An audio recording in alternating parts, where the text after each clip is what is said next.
Kalau datang ke sidang perceraian, jangan nangis dan pura-pura jadi korban. Aku malu punya istri lemah dan kampungan. Teriak suami di depan semua orang. Aku hanya diam. Namun beberapa menit kemudian, suami dan mertua panik saat ayahku melangkah masuk ke ruang sidang. Sebelum masuk ke ceritanya, bagi yang subscribe channel ini semoga dilimpahkan rizkinya, disehatkan badannya dan dilancarkan hajat hidup dan akhiratnya oleh Allah Subhanahu wa Ta'ala. Tulis di kolom komentar, kamu nonton dari kota mana aja? Dan mari kita mulai ceritanya. Matahari Banjarmasin siang itu terasa membakar kulit, seolah ikut memanaskan suasana di depan gedung pengadilan agama di Jalan Gatot Subroto. Deru mesin kendaraan yang melintas di aspal panas menjadi latar suara yang bising, namun tak mampu menenggelamkan suara teriakan seorang pria yang berdiri dengan dada membusung di hadapan seorang wanita yang hanya tertunduk lesu. Pria itu adalah Andra. Dengan kemeja bermerek yang licin dan jam tangan keemasan yang berkilau, ia tampak seperti sosok sukses yang sedang kehilangan kesabaran. Di sampingnya, ibunya, Bu Ratna, berdiri dengan tangan bersedekap dan bibir yang mengerucut penuh penghinaan. Kalau datang ke sidang perceraian, jangan nangis dan pura-pura jadi korban. Aku malu punya istri lemah dan kampungan seperti kamu. Arini, teriak Andra. Suaranya menggelegar, memancing perhatian beberapa orang yang sedang mengantre pendaftaran sidang maupun para penjajah makanan di sekitar gerbang. Tidak ada rasa segan, tidak ada sisa penghormatan bagi wanita yang telah menemaninya selama 5 tahun terakhir. Bagi Andra, Arini hanyalah noda dalam karirnya yang sedang menanjak di sebuah perusahaan kontraktor besar. Arini tetap diam.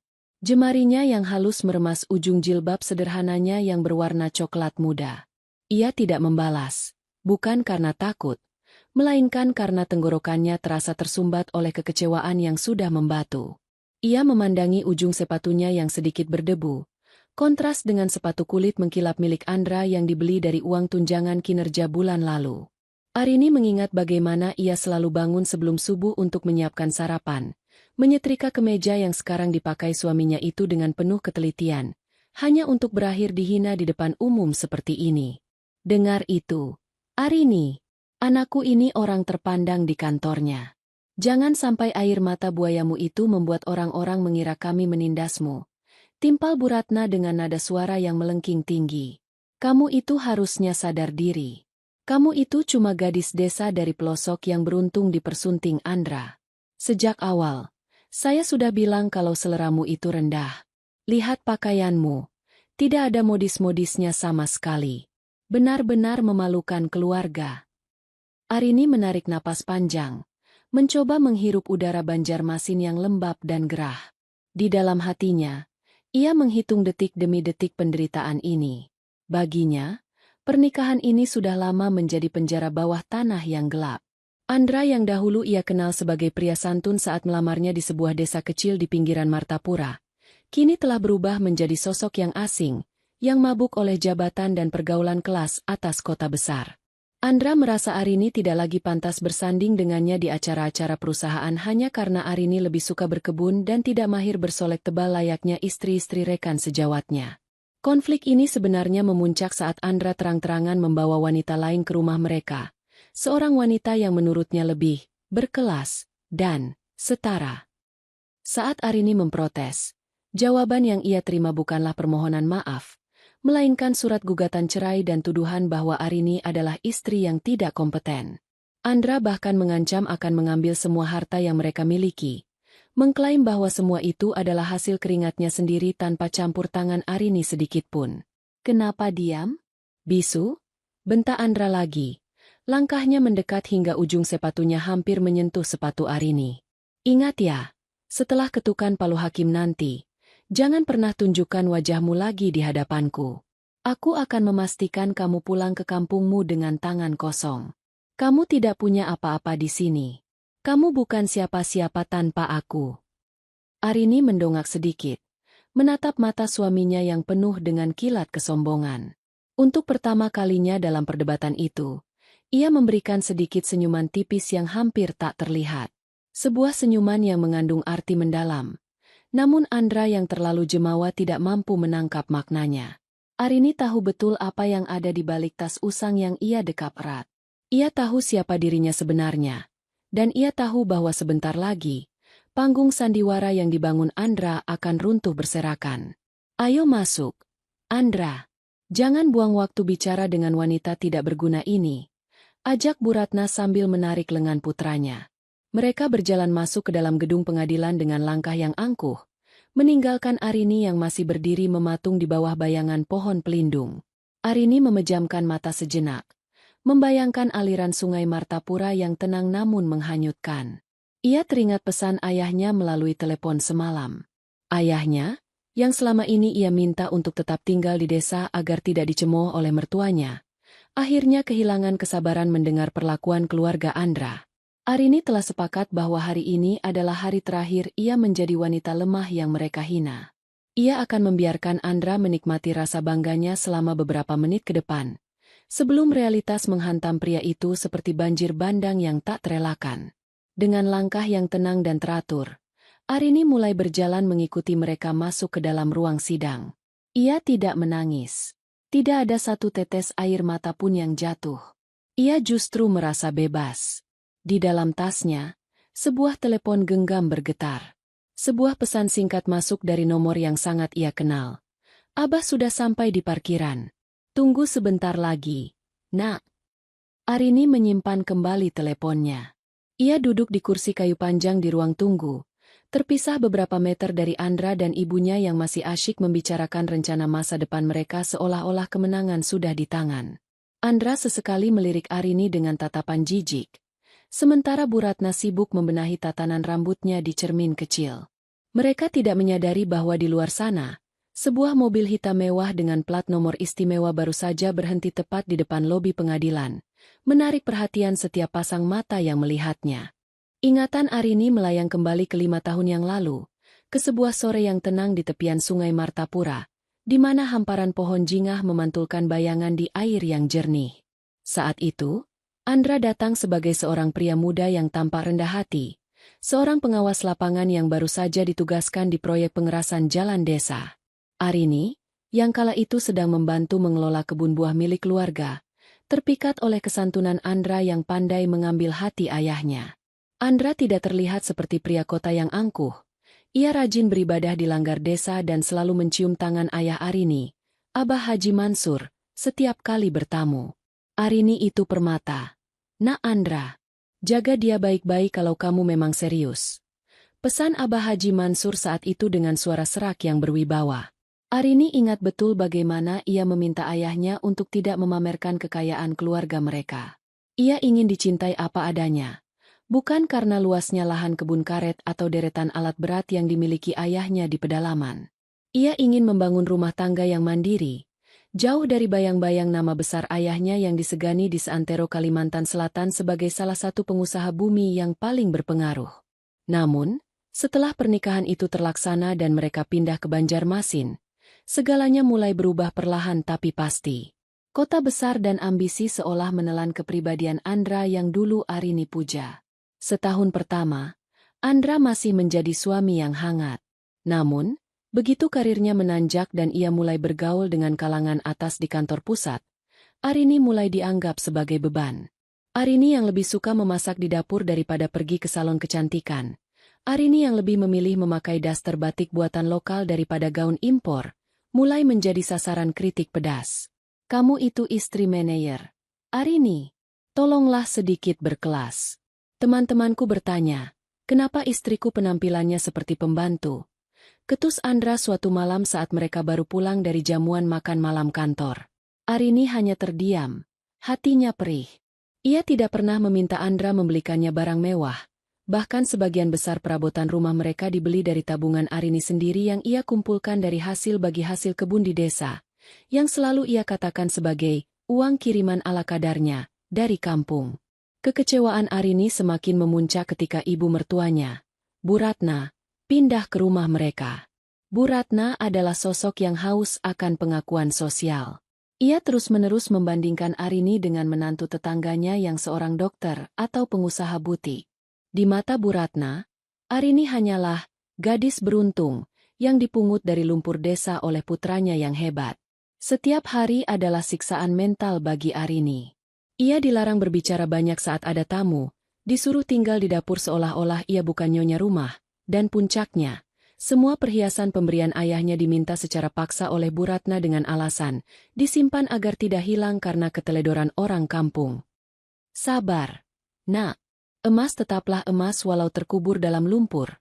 Begitu pesan Abah Haji Mansur melalui sambungan telepon setiap kali Arini mengadu sambil terisak. Ayahnya selalu meminta Arini untuk bertahan sejenak, melihat sejauh mana watak asli keluarga Andra akan terlihat. Ayahnya ingin Arini belajar tentang kehidupan yang sesungguhnya, tentang bagaimana manusia bisa berubah ketika diguyur sedikit kekuasaan dan harta duniawi. Namun, kesabaran manusia ada batasnya. Puncak kehancuran itu terjadi 3 bulan lalu.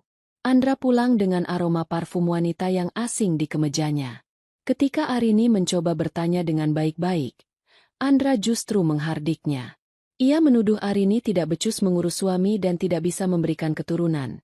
Padahal mereka berdua tahu bahwa mereka belum pernah memeriksakan diri secara medis secara serius. Andra mulai jarang pulang, dan ketika pulang, ia hanya datang untuk mencaci maki.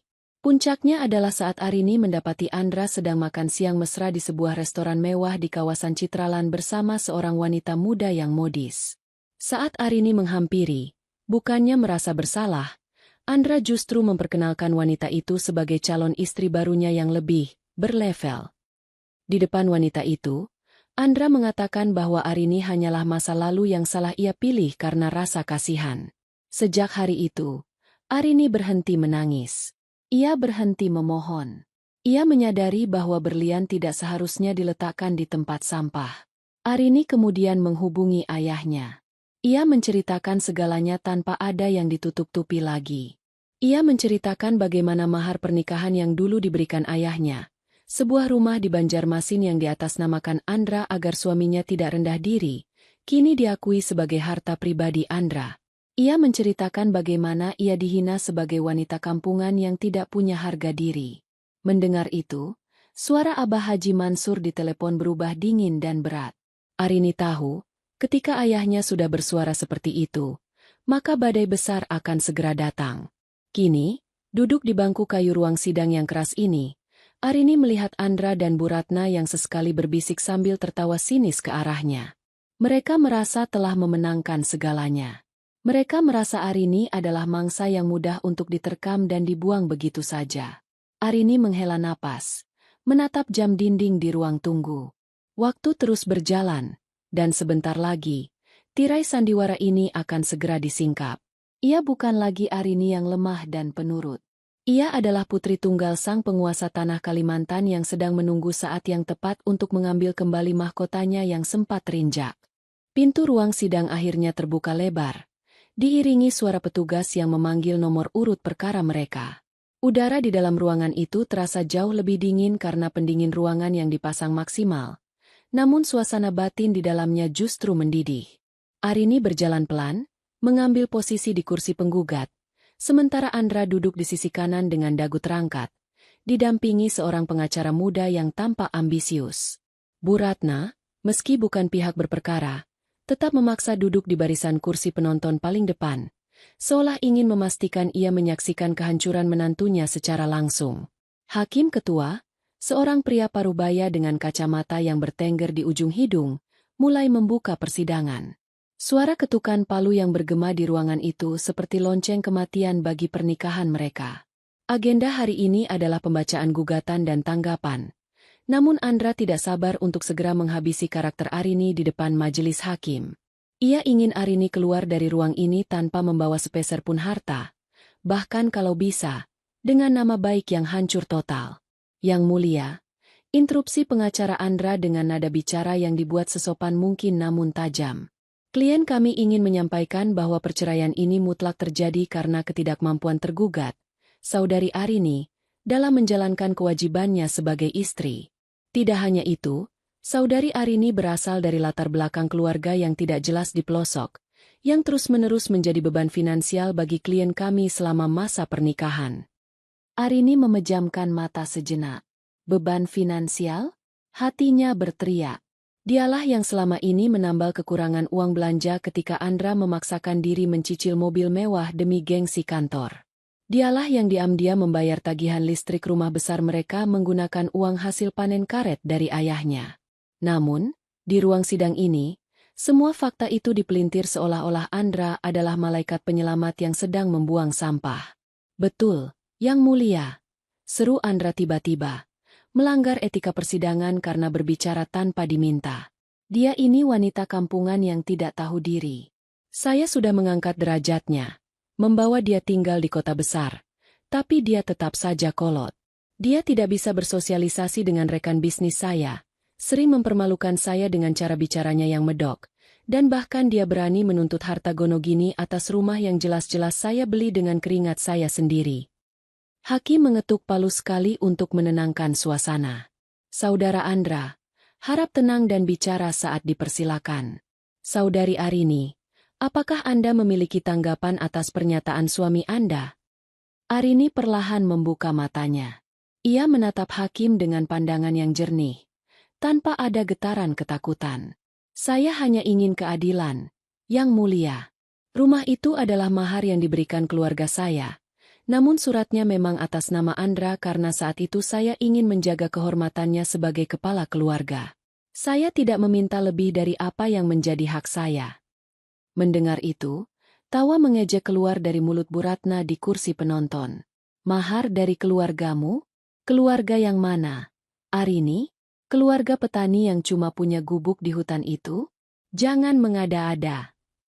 Andra kembali berdiri. Wajahnya memerah karena amarah yang dibuat-buat. Jangan berbohong di depan hukum. Kamu itu miskin. Arini, kamu datang ke hidupku cuma membawa baju di badan. Sekarang setelah hidup enak, kamu mau merampokku? Dasar perempuan licik. Pura-pura jadi korban padahal hatimu busuk. Kata-kata itu melesat seperti anak panah beracun.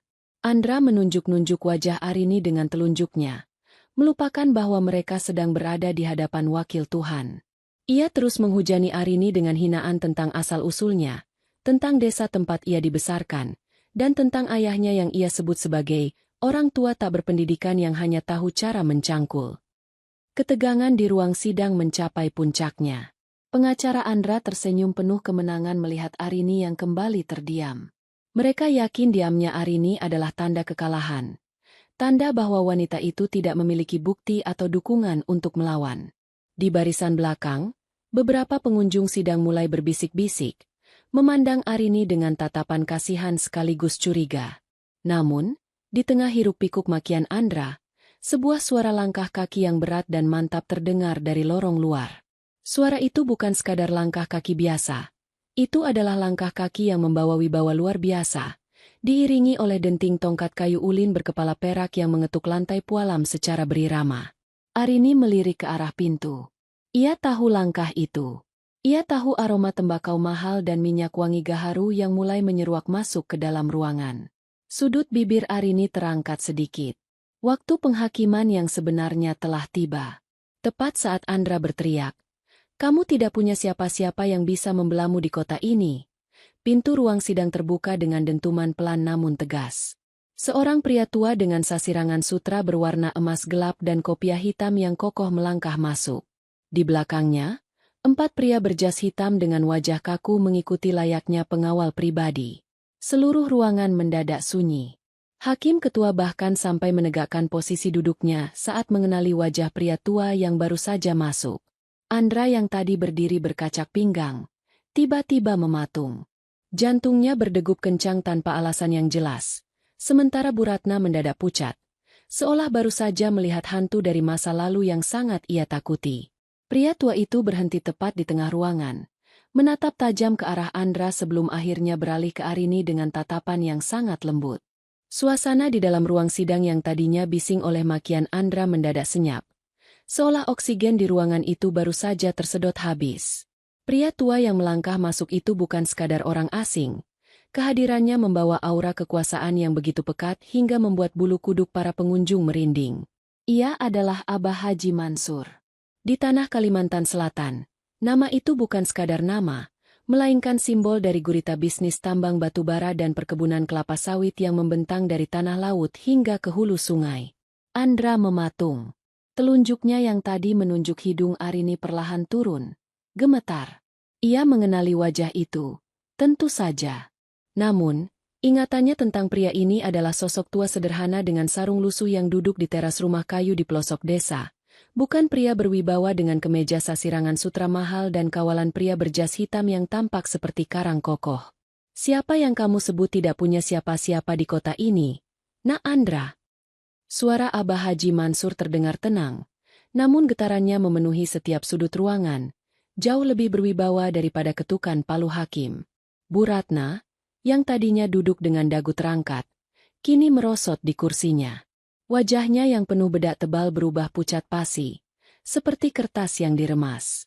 Ia menelan ludah berkali-kali, mencoba mencari suara yang tiba-tiba hilang dari kerongkongannya. Ia teringat bagaimana dulu ia pernah mencemooh kiriman buah-buahan dari desa Arini sebagai sampah kampung, tanpa tahu bahwa buah-buahan itu dipetik dari tanah milik pria yang kini berdiri di hadapannya. Abah, lirih Arini. Ia berdiri dari kursinya, bukan dengan wajah memelas, melainkan dengan punggung yang tegak. Beban yang selama ini ia pikul sendirian seolah luruh saat melihat sosok ayahnya. Abah Haji Mansur mendekat, mengabaikan tatapan bingung dari hakim dan pengacara. Ia meletakkan tangannya yang kokoh di bahu Arini. Maafkan Abah terlambat. Nak, Abah harus mengurus beberapa dokumen kepemilikan asetmu yang sempat dipinjam oleh orang-orang tidak tahu bersyukur ini. Hakim ketua berdehem, mencoba mengembalikan wibawa persidangan. Maaf, Bapak, Anda siapa? Dan apa hubungan Anda dengan perkara ini? Sidang ini tertutup untuk umum kecuali pihak yang berkepentingan. Salah satu pria berjas di belakang Abah Haji Mansur maju selangkah. Ia membuka tas kulitnya dan mengeluarkan sebuah kartu identitas serta dokumen legalitas. Saya adalah kuasa hukum utama dari keluarga Haji Mansur.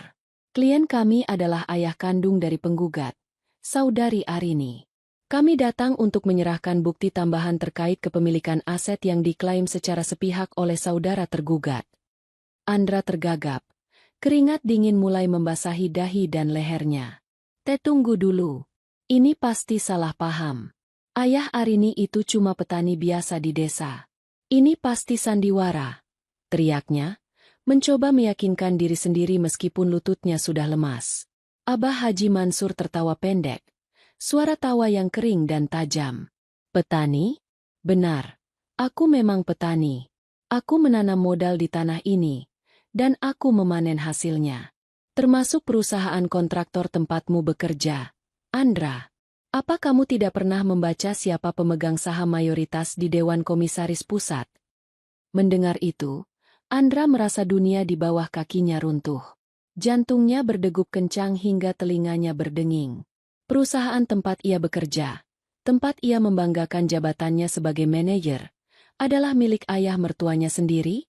Selama ini ia merasa hebat, merasa telah menaklukkan dunia, tanpa menyadari bahwa ia hanyalah seekor semut yang menari di telapak tangan raksasa. Abah, tolong. Suara Andra mengecil, berubah menjadi rengekan. Jangan panggil aku Abah. Kamu tidak pantas. Potong Haji Mansur dengan dingin. Ia kemudian menoleh ke arah hakim. Yang mulia, saya mohon maaf atas interupsi ini.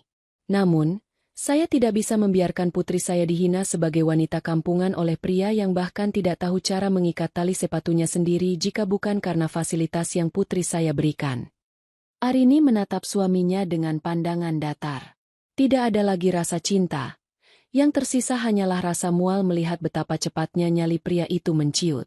Di samping Andra, pengacaranya mulai sibuk membolak-balik berkas. Wajahnya ikut tegang. Ia tahu, melawan Haji Mansur sama saja dengan bunuh diri secara profesional di Kalimantan Selatan. Bu Ratna tiba-tiba berdiri, mencoba mendekati Abah Haji Mansur dengan senyum yang dipaksakan dan tampak mengerikan. Besan maksud saya. Pak Haji, ini semua hanya salah paham anak muda. Andra cuma sedang emosi. Dia tidak bermaksud begitu. Kami sangat menyayangi Arini. Abah Haji Mansur bahkan tidak menoleh. Ia hanya memberi isyarat kepada pengawalnya untuk menghalangi wanita itu. Simpan kata-katamu untuk di depan polisi nanti, Bu Ratna. Karena setelah sidang cerai ini selesai, kita akan bicara soal penggelapan perhiasan dan uang bagi hasil perkebunan yang selama ini Anda ambil dari rekening putri saya. Ruang sidang kembali gaduh oleh bisikan pengunjung. Panik yang luar biasa kini menyelimuti wajah Andra dan ibunya. Mereka yang tadinya datang sebagai pemangsa, kini menyadari bahwa mereka hanyalah mangsa yang terjebak dalam perangkap yang mereka buat sendiri. Arini menarik napas panjang, merasa udara di dalam ruangan itu kini terasa jauh lebih lega. Keheningan yang mencekam menyelimuti ruang sidang, seolah waktu berhenti berputar tepat di saat kebenaran terungkap. Andra terduduk lemas di kursinya. Wajahnya yang tadi kemerahan karena amarah kini berubah pucat pasi, persis seperti warna tembok ruang sidang yang kusam.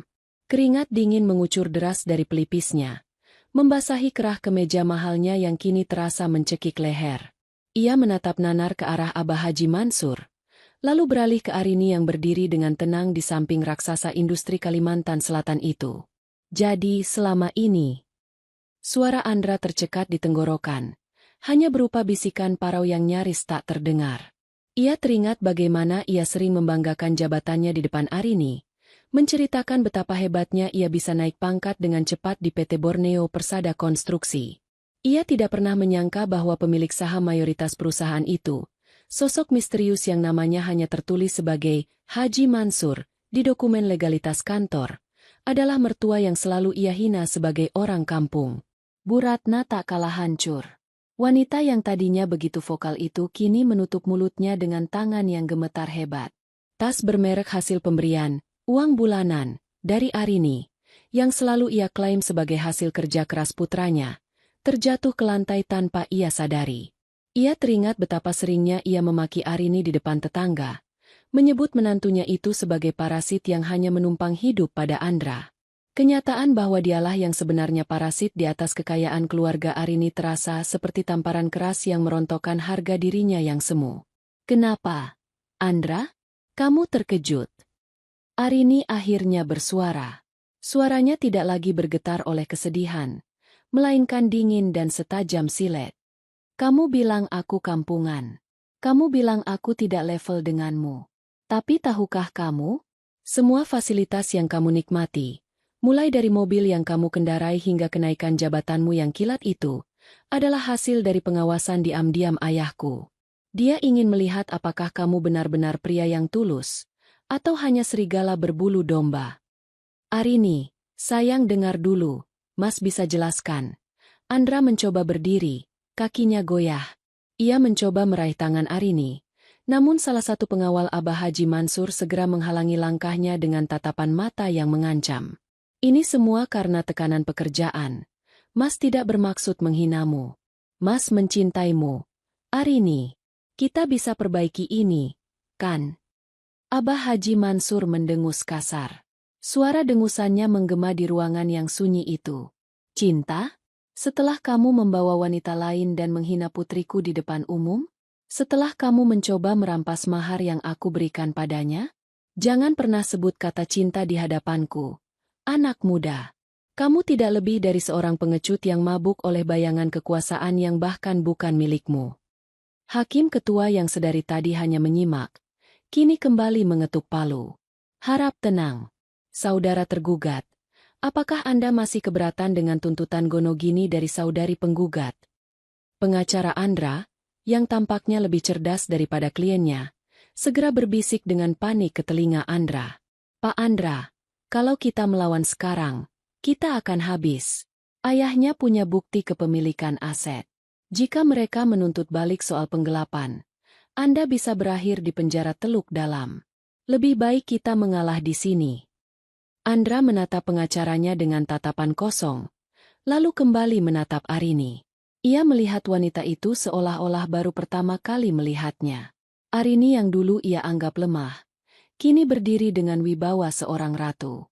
Keanggunannya bukan lagi sesuatu yang membosankan, melainkan sesuatu yang mengintimidasi. Satu hal lagi, Andra, tambah Arini. Matanya menatap tajam ke arah mata Andra yang kuyu. Surat pemutusan hubungan kerjamu sudah ditandatangani oleh Direktur Utama pagi ini. Kamu bukan lagi manajer di PT Borneo Persada. Dan rumah yang kita tempati? Itu adalah atas nama yayasan keluarga kami. Sore ini, barang-barangmu dan ibumu akan diantar ke kontrakan kecil di pinggiran kota. Itu pun kalau kamu masih punya uang untuk membayarnya bulan depan. Mendengar itu, Bu Ratna menjerit kecil dan hampir pingsan jika tidak segera ditangkap oleh kursi di belakangnya. Tidak mungkin. Kalian tidak bisa melakukan ini. Kami ini keluarga. Keluarga tidak saling menghina, Bu Ratna. Keluarga tidak saling merampas. Sahut Arini tanpa ekspresi. Kalian yang memutuskan untuk menjadi orang asing bagi saya sejak hari pertama kalian menganggap saya rendah. Suasana di dalam ruang sidang itu kini benar-benar berbalik 180 derajat. Drama yang tadinya disusun Andra untuk mempermalukan Arini justru menjadi panggung kehancurannya sendiri. Para penonton di ruang sidang, yang tadi sempat memandang rendah Arini, kini berbisik-bisik menghujat Andra dan ibunya. Kata, karma, terdengar samar-samar di antara bisikan-bisikan itu. Abah Haji Mansur menarik tangan Arini perlahan. Ayo. Nak, kita selesaikan administrasi ini. Biarkan hukum yang bekerja untuk sisa urusan dengan mereka. Kita punya hal yang lebih penting untuk diurus di Martapura. Arini mengangguk. Sebelum melangkah keluar, ia menoleh sekali lagi ke arah Andra yang masih terduduk lemas. Menatap lantai seolah mencari martabatnya yang sudah hilang di telan bumi. Tidak ada lagi rasa dendam di hati Arini. Yang ada hanyalah rasa syukur karena ia akhirnya bisa melepaskan diri dari racun yang selama ini menggerogoti hidupnya. Langkah kaki Arini terasa begitu ringan saat ia berjalan keluar dari ruang sidang, berdampingan dengan ayahnya yang perkasa. Namun, di belakang mereka, suasana di dalam ruangan masih dipenuhi oleh kepanikan yang luar biasa. Andra, yang dunianya baru saja runtuh dalam hitungan menit, mencoba mengejar namun langkahnya tertahan oleh barisan pria berjas hitam yang menjaga Abah Haji Mansur. Arini, tunggu. Kita perlu bicara. Arini, teriak Andra dengan suara yang pecah. Ia tidak lagi peduli pada harga diri yang tadi ia banggakan. Kehilangan jabatan, rumah, dan akses pada kekuasaan adalah mimpi buruk yang tidak pernah ia bayangkan akan terjadi di tanah Banjar ini. Arini berhenti sejenak. Namun tidak berbalik. Ia hanya berdiri tegap dengan punggung yang kokoh. Abah Haji Mansur memberi isyarat kepada pengawalnya untuk memberi ruang agar Arini bisa bicara satu kali lagi. Perlahan, Arini memutar tubuhnya. Ia menatap suaminya, pria yang akan segera menjadi mantan suaminya, dengan tatapan yang sedalam sumur tua, gelap dan tak terbaca. Apalagi yang perlu dibicarakan? Andra? Semua sudah jelas. Kamu mendapatkan apa yang kamu inginkan, yaitu kebebasan dariku, istri, kampungan, yang memalukan ini. Dan aku mendapatkan kembali harga diriku yang sempat kau coba injak-injak. Ucap Arini dengan nada bicara yang datar namun menusuk hingga ke tulang. Tapi soal kantor, soal rumah, kamu tidak bisa melakukan ini padaku. Aku sudah mengabdi bertahun-tahun. Protes Andra, mencoba mencari pembenaran. Abah Haji Mansur maju satu langkah, membuat Andra secara refleks mundur karena wibawa pria tua itu. Mengabdi? Kamu menggunakan fasilitas perusahaan untuk membiayai selingkuhanmu. Kamu menggunakan posisi yang aku berikan, lewat rekomendasi rahasia putriku, untuk merendahkan orang lain. Itu bukan pengabdian, Andra. Itu adalah pengkhianatan terhadap kepercayaan yang bahkan tidak pernah kamu sadari keberadaannya. Di sudut lain, Bu Ratna mencoba merangkak mendekati Arini. Wajahnya sembab oleh air mata yang merusak riasan tebalnya. Arini, nak, ibu mohon. Ibu ini sudah tua. Jangan usir kami. Ibu minta maaf kalau selama ini kata-kata ibu kasar. Kamu anak baik. Kamu anak solehah. Tolong ampuni kami. Arini menatap ibu mertuanya dengan rasa iba yang tipis. Namun rasa perih akibat penghinaan bertahun-tahun jauh lebih dominan. Ibu selalu bilang saya tidak tahu tata krama kota. Mungkin sekarang adalah waktu yang tepat bagi ibu untuk belajar kembali tata krama di tempat yang lebih sederhana. Semua perhiasan yang ibu ambil dari lemari saya, yang ibu klaim sebagai hak ibu, sudah didata oleh pengacara saya. Jika dalam 24 jam barang-barang itu tidak kembali ke tangan saya, Abah tidak akan segan-segan menempuh jalur pidana. Mendengar kata pidana, Bu Ratna langsung terdiam lemas. Ia membayangkan jeruji besi yang dingin, jauh dari kemewahan yang selama ini ia pamerkan kepada teman-teman arisannya di Banjarmasin. Andra tertawa sinis. Sebuah tawa putus asa dari orang yang sedang tenggelam. Jadi ini rencanamu? Menghancurkanku secara total? Kamu licik. Arini, kamu sengaja menyembunyikan identitasmu hanya untuk menjebakku. Aku tidak menjebakmu, Andra. Aku hanya memberimu panggung untuk menunjukkan siapa dirimu yang sebenarnya. Jawab Arini tenang. Identitasku bukan untuk dipamerkan, tapi untuk dijaga. Jika kamu tulus mencintaiku sebagai Arini yang sederhana, kamu tidak akan pernah tahu soal kekuasaan ayahku, dan kita akan hidup bahagia di rumah itu selamanya. Tapi kamu memilih untuk mencintai status, dan saat kamu merasa statusku di bawahmu, kamu membuangku. Sekarang, nikmatilah status barumu sebagai orang yang tidak punya apa-apa. Arini kemudian berbalik sepenuhnya, tidak lagi memberi kesempatan bagi Andra untuk bersuara. Ia melangkah menuju mobil hitam mewah yang sudah menunggu di depan lobi. Orang-orang di sekitar gedung pengadilan kini memandang Arini dengan rasa hormat dan segan, menyadari bahwa wanita yang tadi dihina habis-habisan adalah putri dari salah satu orang paling berpengaruh di Kalimantan Selatan. Di dalam mobil yang sejuk dan tenang, Arini menyandarkan kepalanya di bahu ayahnya. Abah Haji Mansur mengelus kepala putrinya dengan penuh kasih. Sudah selesai, Nak. Jangan menoleh ke belakang lagi. Martapura sudah menunggu. Intan-intan di sana merindukan pemiliknya yang asli. Terima kasih, Abah. Terima kasih sudah mengizinkan Arini belajar dengan cara yang keras. Bisik Arini. Mobil itu meluncur membelah jalanan Banjarmasin, meninggalkan gedung pengadilan yang penuh drama itu.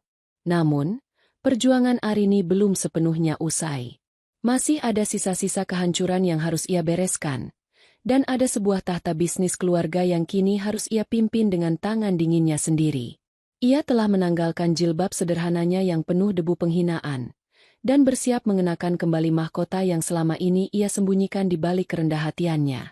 Berita tentang kejadian di Pengadilan Agama Banjarmasin menyebar seperti api yang ditiup angin kencang di musim kemarau. Di kota sebesar Banjarmasin, namun dengan lingkaran sosial yang sempit, kabar bahwa menantu Haji Mansur adalah seorang pria yang tidak tahu diuntung menjadi bahan pembicaraan di kedai-kedai kopi hingga ke kantor-kantor pemerintahan. Andra yang malang, kini harus menghadapi kenyataan bahwa dunia yang ia bangun dengan keangkuhan telah runtuh berkeping-keping. 3 jam setelah sidang usai, Andra dan Bu Ratna kembali ke rumah mewah di kawasan perumahan elit yang selama ini mereka banggakan. Namun, pemandangan di depan pagar rumah itu membuat jantung Andra seolah berhenti berdetak. 2 buah truk angkut sudah terparkir di sana. Beberapa pria berbadan tegap sedang mengeluarkan barang-barang, bukan barang mewah, melainkan hanya pakaian, perlengkapan mandi, dan barang-barang pribadi milik Andra dan ibunya yang tidak memiliki nilai jual tinggi. Apa-apaan ini? Berhenti. Itu barang-barang saya. Teriak Bu Ratna histeris saat melihat sebuah koper tua miliknya dilempar ke atas bak truk dengan kasar. Seorang pria berseragam safari, yang merupakan kepala keamanan keluarga Haji Mansur, melangkah maju dengan sebuah map di tangan. Mohon maaf, Pak Andra. Berdasarkan instruksi pemilik lahan dan bangunan, Anda diberikan waktu 30 menit untuk mengambil sisa barang pribadi yang tertinggal. Rumah ini akan segera disegel untuk keperluan inventarisasi aset perusahaan. Saya manajer di perusahaan ini. Kalian tidak bisa mengusir saya begitu saja. Seru Andra dengan sisa-sisa keberanian yang ia miliki. Pria bersafari itu tersenyum tipis. Sebuah senyuman yang penuh penghinaan. Bapak mantan manajer. Surat pemecatan tidak terhormat Bapak sudah dikirimkan via surat elektronik dan kurir ke alamat ini 10 menit yang lalu. Alasan pemecatan, penyalahgunaan wewenang dan pelanggaran kode etik berat. Bapak juga dilarang menginjakan kaki di seluruh area properti milik keluarga Haji Mansur di seluruh Kalimantan Selatan. Andra jatuh terduduk di atas aspal jalanan perumahan yang bersih. Ia melihat tetangga-tetangganya mengintip dari balik tirai jendela. Beberapa bahkan terang-terangan merekam kejadian itu dengan telepon genggam mereka. Ia yang dulu selalu keluar rumah dengan kepala tegak dan mobil mengkilap, kini tontonan yang memalukan. Sementara itu, di Martapura, suasana sangat berbeda. Arini baru saja tiba di kediaman utama ayahnya. Sebuah istana megah dengan arsitektur Banjar modern yang berdiri kokoh di atas lahan berhektar-hektar. Aroma kayu gaharu dan melati menyambut kedatangannya. Ia tidak lagi memakai jilbab lusuh yang tadi ia kenakan di sidang. Kini, ia mengenakan gamis sutra berwarna hijau zamrud dengan sulaman emas yang halus, mencerminkan kelasnya yang sesungguhnya. "Bagaimana perasaanmu, nak?" tanya Abah Haji Mansur sambil duduk di kursi ukiran kayu jati di beranda belakang yang menghadap ke kolam ikan koi besar. Arini menyesap teh talipuk hangatnya perlahan. Rasanya seperti baru saja mandi setelah berjalan di tengah badai debu. Bah, lega, tapi juga sedih melihat bagaimana manusia bisa kehilangan akal sehatnya hanya karena sedikit harta yang sebenarnya titipan. Itu pelajaran mahal. Arini, intan harus digosok berkali-kali agar kilaunya sempurna. "Kamu sudah melewati tahap gosokan yang paling kasar," ujar ayahnya bijak. "Tapi urusanmu belum selesai. Andra dan ibunya masih berupaya mencari celah. Pengacaraku melaporkan bahwa Andra mencoba menghubungi relasi-relasi bisnismu di Martapura untuk mencari pinjaman atau dukungan. Dia masih belum sadar bahwa semua pintu di tanah ini sudah tertutup untuknya." Arini meletakkan cangkir tehnya. Tatapannya berubah dingin. Dia tidak akan mendapatkan apa-apa. "Bah, malam ini, aku ingin semua catatan keuangan yang ia selewengkan selama 5 tahun ini diserahkan ke pihak kepolisian. Aku tidak ingin hanya bercerai. Aku ingin dia merasakan bagaimana rasanya hidup di tempat yang sempit dan pengap. Agar dia punya waktu untuk merenungi kata-katanya yang menyebutku, istri lemah." Konflik belum berakhir. Di tengah keputusasaannya, Andra yang mulai kehilangan akal sehat nekat memacu mobilnya, yang statusnya masih dalam proses penarikan oleh pihak pembiayaan karena cicilannya menunggak, menuju Martapura. Ia merasa jika ia bisa bertemu Arini secara pribadi, ia bisa merayu atau setidaknya mengancam wanita itu agar memberikan sedikit kompensasi. Ia tidak tahu bahwa setiap jengkal jalan menuju kediaman Haji Mansur sudah diawasi. Andra tiba di gerbang besar kediaman Mansur saat senja mulai jatuh, mengubah langit Kalimantan menjadi warna oranye keunguan yang dramatis. Ia berteriak-teriak di depan pagar, memanggil nama Arini dengan suara serak. Ibunya, Bu Ratna, ikut meratap di sampingnya, mencoba memelas pada penjaga gerbang yang tak bergeming. "Arini, keluar kamu. Jangan jadi pengecut di balik ketiak ayahmu. Kamu istriku. Kamu milikku," teriak Andra gelap mata. Pintu gerbang besar itu perlahan terbuka. Namun, bukan Arini yang keluar, melainkan 2 mobil patroli polisi yang sejak tadi memang sudah menunggu laporan resmi dari tim hukum Arini. Andra terperangah. Di belakang polisi, Arini berdiri di balkon lantai 2 rumahnya, menatap ke bawah dengan ekspresi yang tak tergoyahkan. "Andra." Suara Arini terdengar melalui pengeras suara di gerbang. "Dulu kamu bilang aku kampungan karena aku diam. Sekarang, diamku telah berubah menjadi hukuman. Selamat menjalani masa depanmu yang baru." Polisi segera turun dan memborgol tangan Andra atas laporan penggelapan dana perusahaan dan tindakan tidak menyenangkan. Bu Ratna menjerit histeris, jatuh pingsan di atas tanah merah Martapura yang dulu ia sebut kotor. Inilah titik nadir dari kesombongan yang mereka tanam. Pagi hari di Martapura selalu dimulai dengan kabut tipis yang menyelimuti hamparan kebun dan kilauan air sungai yang tenang. Namun bagi Arini, pagi ini terasa berbeda. Untuk pertama kalinya dalam 5 tahun, ia terbangun tanpa rasa sesak di dada atau ketakutan akan cacian yang akan diterimanya saat sarapan. Ia melangkah menuju jendela besar di kamarnya, menatap hamparan tanah keluarga Mansur yang luas, menyadari bahwa kebebasan memiliki aroma yang jauh lebih manis daripada parfum mahal manapun yang pernah Andra pamerkan. Proses hukum berjalan jauh lebih cepat daripada yang diperkirakan banyak orang. Dengan bukti-bukti yang disusun rapi oleh tim hukum Abah Haji Mansur, Andra tidak memiliki celah untuk menghindar. Dugaan penggelapan dana proyek di Barito yang selama ini ia tutup-tutupi terbongkar sepenuhnya. Ternyata, selama ini Andra tidak hanya sombong, tetapi juga korup.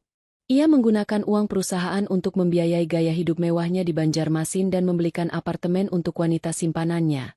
Semua dilakukan di bawah hidung Arini yang ia anggap bodoh dan tidak tahu apa-apa. Di balik jeruji besi sel tahanan sementara, Andra kini benar-benar kehilangan segalanya. Rambutnya yang biasanya klimis tertata rapi kini kusut, dan kemeja bermereknya sudah kusam terkena keringat. Tidak ada lagi rekan kerja yang datang menjenguk. Tidak ada lagi wanita simpanan yang dulu memujanya. Mereka semua pergi seiring dengan hilangnya jabatan dan uangnya. Sementara itu, Bu Ratna terpaksa menumpang di rumah kerabat jauhnya di pinggiran kota, hidup dalam kesunyian dan rasa malu yang mendalam karena setiap tetangga kini mengetahui bahwa mereka telah menendang permata demi segenggam kerikil. 1 bulan kemudian, Arini berdiri di aula utama kantor pusat perusahaan keluarganya di Martapura. Ia tidak lagi berada di sana sebagai tamu atau sebagai istri manajer, melainkan sebagai direktur operasional yang baru. Ia mengenakan setelan kerja yang elegan namun tetap bersahaja, dengan kerudung sasirangan bermotif naga balimbur yang indah. Di hadapannya, ratusan karyawan menunduk hormat, bukan karena takut pada namanya, melainkan karena wibawa yang terpancar dari ketenangannya. Saya berdiri di sini bukan untuk menunjukkan kekuasaan, ucap Arini di depan mimbar. Suaranya jernih dan bergetar penuh keyakinan. Saya di sini untuk memastikan bahwa di perusahaan ini, tidak akan ada lagi tempat bagi kesombongan dan penindasan. Kita bekerja dengan keringat dan kejujuran, bukan dengan menjatuhkan harga diri orang lain. Saya belajar bahwa kekuatan sejati bukan terletak pada seberapa keras kita berteriak, tapi pada seberapa tangguh kita berdiri saat dunia mencoba meruntuhkan kita. Abah Haji Mansur yang duduk di barisan depan tersenyum bangga. Ia melihat putrinya telah bertransformasi sepenuhnya. Arini bukan lagi gadis desa yang pemalu, tapi juga bukan wanita kota yang angkuh. Ia adalah perpaduan keduanya. Seorang pemimpin yang memiliki hati sedalam sungai Barito dan ketegasan sekeras batu intan. Sore harinya, Arini mengunjungi sebuah panti asuhan di pinggiran Martapura yang selama ini ia santuni secara diam-diam. Di sana, ia duduk di atas tikar purun bersama anak-anak, tertawa dan bercerita tanpa ada beban. Ia merasa kembali ke jati dirinya yang asli. Baginya, kebahagiaan bukan tentang berapa banyak orang yang takut padanya, tapi tentang berapa banyak manfaat yang bisa ia berikan setelah ia berhasil merebut kembali haknya.